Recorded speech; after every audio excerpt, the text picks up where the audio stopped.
Samantala, opisyal na pong binuksan sa publiko ang bagong access road patungo ng Kaykanan Falls na matatagpuan po sa Barangay San Felipe, San Juan, La Union.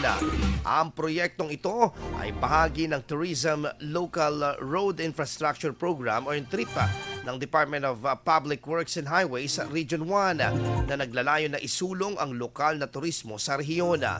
Ang naturang kalsada na may lapad na 6.10 na metro at nagkakahalaga ng 19 million pataas or 19 million plus ay sinimulan po ang konstruksyon noong Pebrero 6 ng kasalukuyang taon at matagumpay itong matapos noong September 4. Samantala, umaasa naman po ang mga residente ng Barangay San Felipe na mas marami pang turista ang dadayo sa lugar nila na makakatulong upang mapalago ang kanilang kabuhayan sa pamamagitan ng mga negosyo tulad ng souvenir shops at pagkain.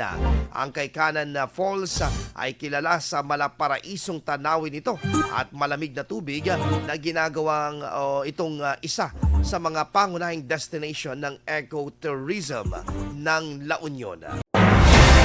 IFM News. IFM News. IFM News.